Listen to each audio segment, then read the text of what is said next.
বিসমিল্লাহির রহমানির রহিম। আসসালামু আলাইকুম। আমাদের এই পৃথিবীতে টাকার খুব বেশি প্রয়োজন। কেন বললাম জানেন? যার টাকা আছে তার সম্মান, ভালোবাসা, মানে এক কথায় সবকিছু আছে। টাকা হলে সবকিছু পাওয়া যায়। এমন কোনো জিনিস নাই যে টাকা হলে না পাওয়া যায়। আমরা অনেকেই বলি টাকা দিয়ে কি ভালোবাসা পাওয়া যায়? আজকাল সেই ভালোবাসাই টাকার কাছে হার মেনে যায়। টাকা হলে ভালোবাসাও পাওয়া যায়, আর টাকা না হলে ভালোবাসা পাওয়া যায় না। তাই আমি বলবো আমরা যারা মেয়ে আছি প্রত্যেকটি মেয়ের কিছু না কিছু করা দরকার।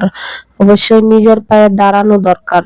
কেন বললাম এই কথাটা জানেন? আমি এগুলা ফেস করেছি যে টাকা ছাড়া আসলে দুনিয়াতে কিছুই নাই। টাকা যদি থাকে ভালোবাসা পাওয়া যায়, সম্মান পাওয়া যায়, এবং কি আশেপাশে মানুষ দেখবেন তখন আপনার পিছে পিছে ঘুরঘুর করছে। আজকে আপনি একটা বিপদে পড়েন, আপনার কাছে টাকা নাই, সেই মানুষগুলো আর আসবে না।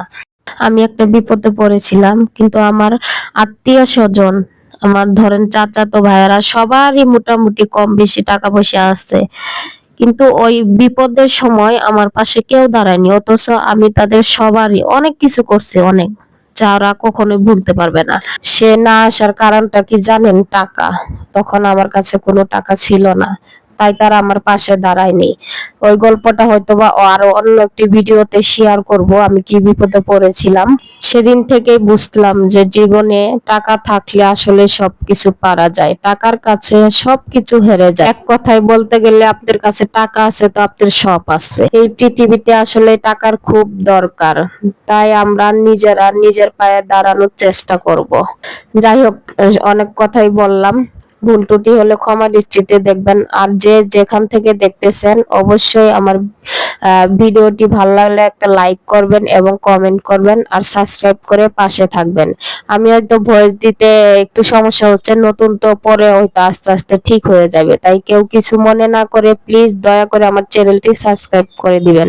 আর এদিকে কথা বলতে বলতে আমার তরকারি কষানো শেষ। আমি আজকে রান্না করছি মুরগির মাংস আলু দিয়ে।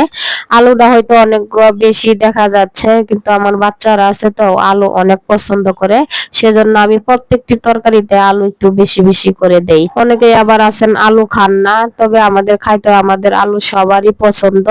এদিকে আমার প্রায় তরকারিটা রান্না করা শেষের পথে। তো তরকারি কালারটা কেমন হয়েছে অবশ্যই কমেন্ট করে জানাবেন। আমি মুরগির মাংস মূলত কষায় রান্না করি, কে কিভাবে রান্না করে জানি না, অনেকে অনেক রকম ভাবে রান্না করে। মাঝে মাঝে কষাও রান্না করি, আর মাঝে মাঝে মাংস ভাইজা তারপর রান্না করি। আমি আবারও বলতেছি, প্লিজ আমার চ্যানেলটি সাবস্ক্রাইব করে পাশে থাকবেন। আজকের ভিডিওটি এই পর্যন্ত। আল্লাহ হাফেজ।